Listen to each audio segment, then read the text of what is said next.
Ya, kita lanjutkan lagi. Jadi kita sampai ke receiver penerima. Jadi individu atau sekelompok. Kalau individu itu kan kita sama teman kita gitu kan.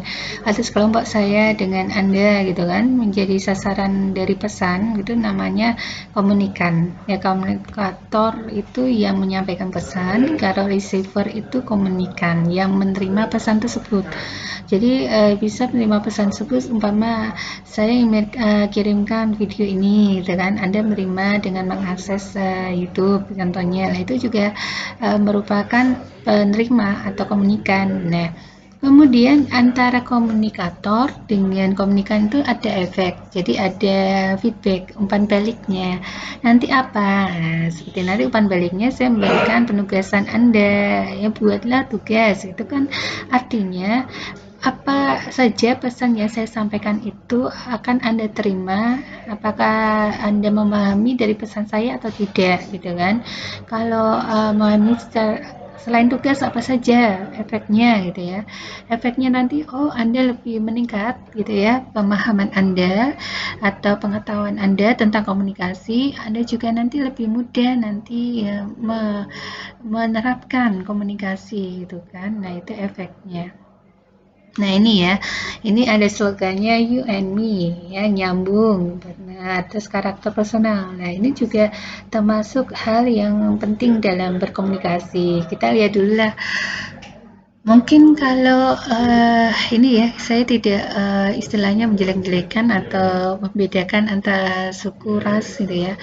Kadang di Jawa Tengah mungkin nanti kalau Anda punya teman, Anda ada yang di luar Jawa Tengah ya, Jawa Tengah mungkin kalau kalian luar Jawa dulu, Jawa Tengah.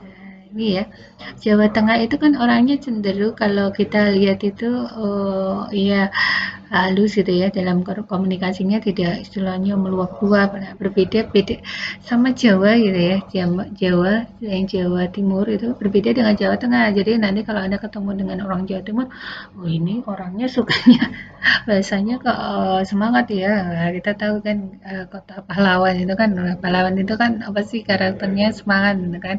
Pahlawan nah, itu kan di Jawa Timur di Surabaya itu orangnya gini Bu, kalau apalagi yang memang ada suku tertentu ya di Jawa Timur yang suka bahasa itu kalau kita orang Jawa Tengah mendengarnya itu suka kasar ya ini ya. Tapi kalau di sana itu memang sudah satu hal yang wajar, yang lazim untuk bahasa komunikasi. Nah, seperti itu loh ya. Jadi kita menempatkan gitu ya antara yang penting nyambung dulu ya walaupun nyambung tapi kalau karakternya itu kan mempengaruhi kayak tadi ini orang kok ngomongnya sukanya mentak-mentak ya memang itu sudah karakternya gitu ya jadi kalau tadi saya contohkan kayak daerah tertentu gitu ya dia kalau bicara gitu kan logatnya atau memang karakternya seperti kayak tadi kalau Jawa Tengah itu mendengarnya orangnya kasar ya kasar dalam artian ini tidak individunya saja ternyata memang di daerah tersebut karakternya sudah dari dulu gitu ya, maksudnya dari nenek moyangnya memang karakternya kalau berkomunikasi seperti itu kan kalau kita tidak memahaminya itu, nah ini namanya announcing skill ya, untuk kemampuan ya announcing gitu ya announcing itu untuk menyampaikan di komunikasi kalau tidak kita memahami adanya karakter teman kita yang seperti itu nanti kan komunikasi kita sudah tidak nyambung lagi bukannya tidak nyambung malah efeknya tadi tidak baik gitu ya malah jadi jelek karena kita udah tersinggung dan lain-lain. Nah announcing ini kan skill ya kemampuan kita bagaimana untuk menyampaikan dari pendapat Anda, gagasan Anda gitu kan. Nah, ini jadi menurut ini ya Jundi Power Communication adanya power atau kekuatan komunikasi yaitu apa? Ada kognitif.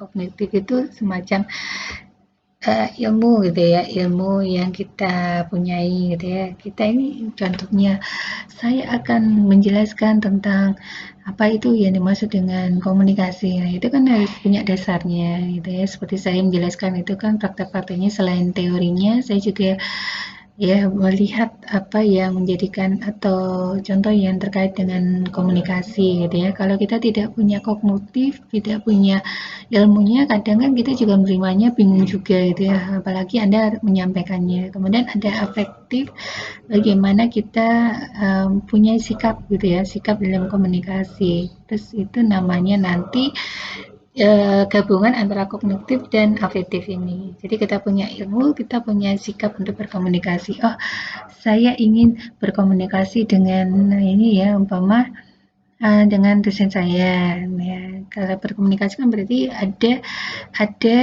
bekal ya, bekal yang akan Anda komunikasikan. Contohnya kayak seperti ini.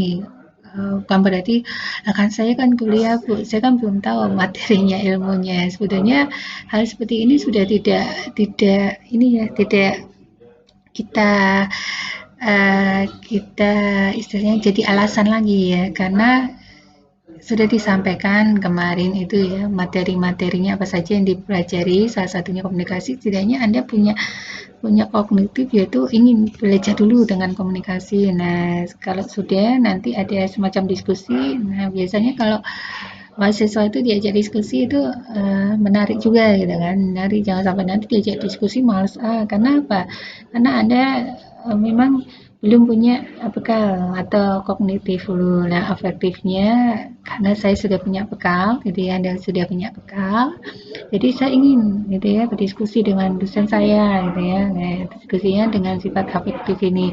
Nah, kalau diskusinya itu kan harus dengan sesuai ya. Kalau dengan dosen ya sesuai dengan cara baik, etika yang baik, formalitas yang baik. Nah, itu disampaikan ini bentuknya.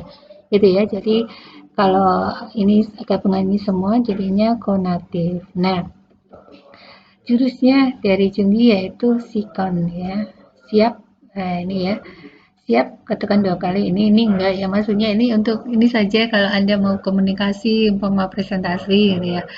Kan tidak mudah juga, walaupun secara daring komunikasi dengan presentasi itu bukan berarti membaca gitu ya. Uh, Kalau membaca semua bisa membaca. Nah, itu harus perhatikan juga. Nanti pas Anda presentasi, Anda kan presentasi dari laporan. Nah, laporan itu kan tulisan itu kan sudah dibaca oleh pengujinya tentunya ya. Anda kan tinggal memberikan presentasikan apa saja. Itu poin-poinnya saja. Makanya kan menggunakan PowerPoint gitu ya. PowerPoint ya, poin-poin yang punya kekuatan untuk Anda sampaikan kepada audiens Anda, kepada ini ya kalau dosen Anda, penguji Anda gitu kan. Nah, itu juga tidak mudah walaupun Anda secara daring kalau tidak punya bekal persiapan itu juga Anda bicara apa gitu ya. Kadang ya ini PowerPoint-nya sesuai tulisannya baca ya sudah tulisannya ya karena itu mendapatkan ada bobot nilainya gitu kan. Nah, itu yang itu kalau secara akademisi. Tapi kalau secara Anda menjual produk Anda itu kan juga ada bobot penilaiannya yaitu apakah produk Anda nanti mampu untuk menarik perhatian pada klien Anda itu. Nah, post communication yaitu setelah komunikasi ini apa? Menghasilkan efek tadi. Nah, tadi Anda sebagai mahasiswa kita berkomunikasi nih gitu ya. Anda belajar cara tulisan, komunikasi tulisan, kemudian secara verbal, mendengarkan dosen mengajar gitu ya. Secara nonverbal ada isyarat-isyarat yaitu nanti nonverbal mungkin nanti ada yang lainnya ya isyarat mungkin ini jarang terjadi lah ya karena kita pakainya lisan sama tulisan gitu kan. Kalau gerakan itu kan ada visual gitu, ada visual juga ya kalau nonverbal visual, tapi juga biasa disertai dengan audio suara. Nah, nanti harapannya apa untuk meningkatkan kemampuan Anda tadi, prestasi-prestasi. Oh, saya belajar ini, kemudian ditambahkan penjelasan dari dosen saya secara langsung, sehingga saya nilainya bagus gitu ya. Akhirnya Anda bisa wisuda, lulus dengan tepat waktu gitu ya. Nah, ini nanti bentuk-bentuk dari pesan gitu ya. Nah, pesan, nanti ada pesan verbal, kemudian ada pesan non verbal gitu ya. Pesan verbal itu secara langsung ya. Kalau kita lihat gambar ini kan orang ini Nah, ini contohnya olahraga ya. Olahraga itu kan secara langsung. Saya ingin menyampaikan tadi ya komunikasi verbal. Nih, umpama berdebat ya sampai ini ada wasitnya gitu ya. Tapi ada juga kalau kita nanti mungkin kalau sudah pandemi sudah